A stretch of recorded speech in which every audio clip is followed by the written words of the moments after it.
Gate of ഗോസ്പലിലേക്ക് ഏവർക്കും സ്വാഗതം. വിവാദം എന്ന വിഷയത്തെക്കുറിച്ചാണ് ഇവിടെ വിചിന്തനം ചെയ്യുന്നത്. എന്താണ് വിവാദം എന്ന് പറഞ്ഞാൽ, രാഷ്ട്രീയ, മത, സാഹിത്യ, ആത്മീയ മണ്ഡലങ്ങളിൽ പലപ്പോഴും നാം കേൾക്കാറുള്ള ഒരു പദമാണ് വിവാദം എന്നത്. അറിഞ്ഞോ അറിയാതെയോ മനുഷ്യരുടെ വായിൽ നിന്നും പുറപ്പെടുന്ന ചില പദപ്രയോഗങ്ങളാണ് പലപ്പോഴും വിവാദങ്ങൾക്ക് തിരി കൊളുത്താറുള്ളത്. എന്താണ് ഈ വിവാദം എന്ന് പറഞ്ഞാൽ, വിവാദം എന്ന വാക്കിന് ഇംഗ്ലീഷിൽ ഉപയോഗിച്ചിരിക്കുന്ന പദം കൺടെൻഷൻ എന്നാണ്. ഗ്രീക്കിൽ അതിന് കൊടുത്തിരിക്കുന്ന പദം പൊസ്തിരിസോ എന്നാണ്.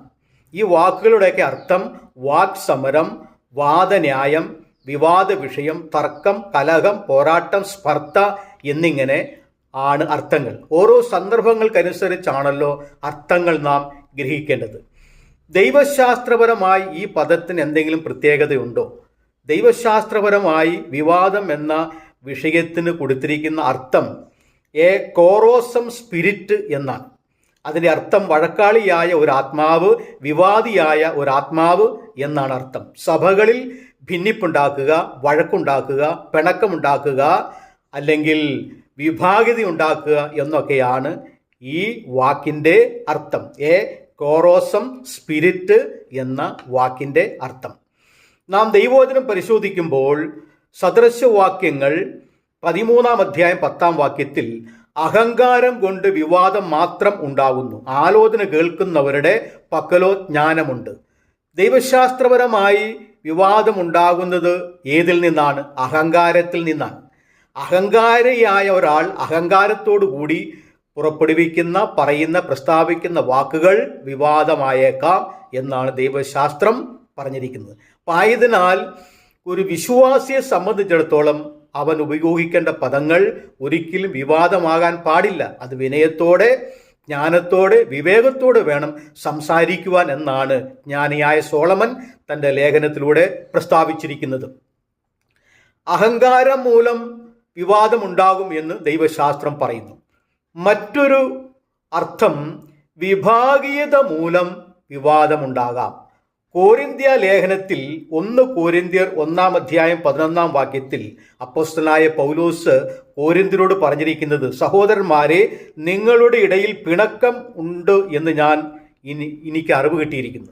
അപ്പോൾ കോരിന്ത്യ സഭയിൽ ആളുകൾ വഴക്കുണ്ടാക്കുന്നവരും പിണക്കമുള്ളവരുമായിരുന്നു. തന്നെയുമല്ല, അവർ പക്ഷം പിടിക്കുന്നവരായിരുന്നു. അവരിൽ ചിലർ പറഞ്ഞു, ഞങ്ങൾ പൗലോസിൻ്റെ പക്ഷക്കാർ. വേറെ ചിലർ പറഞ്ഞു, ഞങ്ങൾ അപ്പല്ലോസിൻ്റെ പക്ഷക്കാർ. മറ്റു ചിലർ പറഞ്ഞു, ഞങ്ങൾ ക്രിസ്തുവിൻ്റെ പക്ഷക്കാർ, ഞങ്ങൾ പത്രോസിൻ്റെ പക്ഷക്കാർ. ഇങ്ങനെ പക്ഷം പിടിച്ചുകൊണ്ട്, പക്ഷം ചേർന്ന് സഭയിൽ വിഭാഗീയത ഉണ്ടായപ്പോൾ അത് വലിയ വാഗ്വാദത്തിനും വിവാദത്തിനും കാരണമായി തീർന്നു. അപ്പോസ്തലനായ പൗലോസ് അവയെ തിരുത്തി, നിങ്ങൾ വിവാദം ഉണ്ടാക്കരുത്, വിഭാഗീയത ഉണ്ടാക്കരുത്, അതിൽ നിന്നും വിവാദം ഉണ്ടാകും, അതുകൊണ്ട് എല്ലാവരും ഒരുമിച്ച് സ്നേഹത്തോടെ, ഐക്യത്തോടെ മുൻപോട്ട് പോകണമെന്ന് പറഞ്ഞ് അവരെ ഉത്ബോധിപ്പിച്ചതായിട്ട് 1 കൊരിന്ത്യർ 1-ാം അധ്യായം 11 മുതൽ വാക്യങ്ങളിൽ പ്രതിപാദിച്ചിരിക്കുന്നത് നമുക്ക് കാണുവാനായിട്ട് കഴിയുന്നതാണ്. അപ്പോൾ വിഭാഗീയതയായിരുന്നു കോരിന്ത്യ സഭയിൽ വിവാദത്തിന് കാരണമായി തീർന്നത്. സഭയോടുള്ള ബന്ധത്തിൽ സഭയിൽ ഒരിക്കലും വിഭാഗീയത അനുവദിക്കുവാൻ പാടില്ല. അതിനെ അപലപിക്കുകയാണ് വേണ്ടത്. വിഭാഗീയത ഉണ്ടായാൽ സഭയുടെ ഐക്യം നഷ്ടപ്പെടുകയും ദൈവസ്നേഹം അത് നിന്നു പോകുവാൻ, ദൈവസ്നേഹത്തിന് മങ്ങലേൽക്കുവാനും അത് കാരണമായി തീരും. ആയതിനാൽ വിവാദം ഒഴിവാക്കുക, വിഭാഗീയതയും ഒഴിവാക്കി വിവാദമില്ലാതെ മുൻപോട്ട് പോകാനായിട്ട് കഴിയണം. അതാണ് പൗലോസിൻ്റെ ഉപദേശത്തിൽ നിന്നും നമുക്ക് ഗ്രഹിക്കുവാനായിട്ട് കഴിയുന്നത്. മറ്റൊന്ന്, അപ്പോസ്തലനായ പൗലോസും ബർന്നബാസും തമ്മിൽ ഒരു വലിയ വാഗ്വാദമുണ്ടായതായിട്ട് അപ്പോസ്തല പ്രവൃത്തികളുടെ പുസ്തകം 15-ാം അധ്യായം 38-ാം വാക്യത്തിൽ പ്രസ്താവിച്ചിട്ടുണ്ട്. അതിൻ്റെ കാരണം, അപ്പോസ്തലനായ ബർന്നബാസിൻ്റെ ബന്ധുവായിരുന്ന മർക്കോസിനെയും കൂട്ടിക്കൊണ്ട് 2ാമത്തെ മിഷണറി യാത്രയ്ക്ക് പുറപ്പെടുവാൻ, മർക്കോസിനെയും കൂട്ടിക്കൊണ്ടു പോകുവാൻ ബർന്നബാസ് ആഗ്രഹിച്ചപ്പോൾ അപ്പോസ്തലനായ പൗലോസ് അതിനെതിരായിട്ട് നിന്നു. കാരണം 1ാമത്തെ മിഷണറി യാത്രയിൽ അവൻ നമ്മോടൊപ്പം വരാതെ പാതി വഴിയിൽ ദൈവവേല ഉപേക്ഷിച്ച് പോയവനെ 2ാമതും കർത്താവിൻ്റെ വേലയ്ക്കായി കൊണ്ടുപോകുന്നത് ശരിയല്ല എന്ന് പറഞ്ഞ് ബർന്നബാസും പൗലോസും തമ്മിൽ വലിയ വാഗ്വാദവും തർക്കവും വാദവും ഉണ്ടായി എന്ന് അവിടെ രേഖപ്പെടുത്തിയിരിക്കുന്നു. അത് ബർന്നബാസിൻ്റെ സ്നേഹിതനായ സഹോദരനായ ബന്ധുവായ മർക്കോസിനെ ചൊല്ലിയായിരുന്നു വാഗ്വാദം ഉണ്ടായത്. അങ്ങനെ വാഗ്വാദം ഉണ്ടായപ്പോൾ അത് വലിയ വിഭാഗീയതയ്ക്ക് കാരണമായി തീർന്ന്, അത് വലിയ വിവാദമായി തീർന്നു.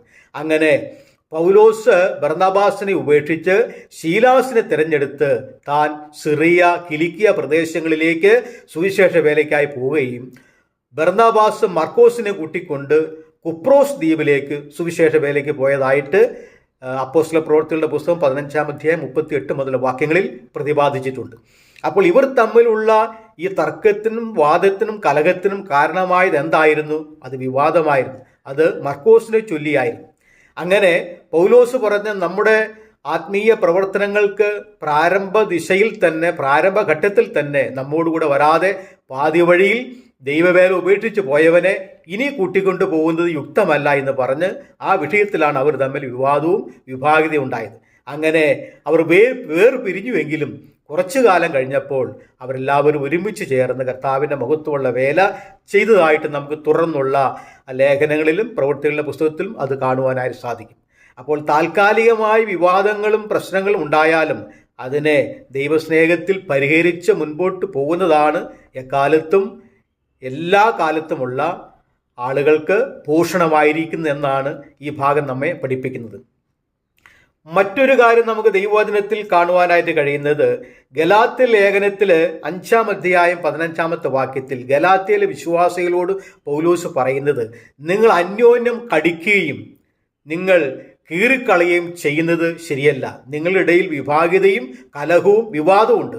അതുകൊണ്ട് അത് ഒഴിവാക്കി നിങ്ങൾ അന്യോന്യ സ്നേഹത്തിലും യേശുക്രിസ്തുവിൻ്റെ സ്നേഹത്തിലും ക്രിസ്തുവിൻ്റെ സഹിഷ്ണുതയിലും ആ സഹനത്തിൽ നിങ്ങൾ മുൻപോട്ട് പോകണം. അതുകൊണ്ട് വിവാദം പാടില്ല, വിഭാഗീയത പാടില്ല എന്ന് പൗലോസ് അവരെ ഉപദേശിച്ചതായിട്ട് ഗലാത്യ ലേഖനം 5-ാം അധ്യായം 15-ാം വാക്യത്തിൽ പറയുന്നുണ്ട്. അപ്പോൾ അന്യോന്യം സ്നേഹിക്കാതെ, അന്യോന്യം സഹിഷ്ണുതയും സ്നേഹവും ഐക്യമുള്ളവരാകാതെ അന്യോന്യം വിഭാഗിതയും അന്യോന്യം വഴക്കും വക്കാണവുമായി തർക്കവും വാദവുമായി പോയാൽ അത് ദൈവസഭകൾക്ക് അത് മാന്യതയുള്ളതായ ഒരു പ്രവൃത്തിയല്ല, അത് അമാതൃകയാണ്.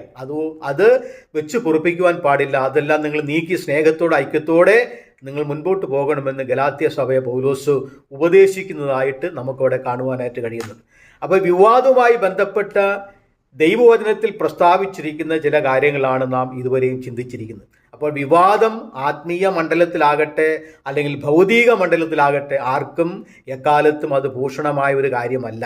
അതുകൊണ്ട് വിവാദങ്ങൾ ഒഴിവാക്കി നല്ല വാക്കുകൾ പറഞ്ഞ് ബുദ്ധിയോടെ വിജ്ഞാനത്തോടെ പ്രവർത്തിക്കുന്നതാണ് ഏവർക്കും നല്ലത്.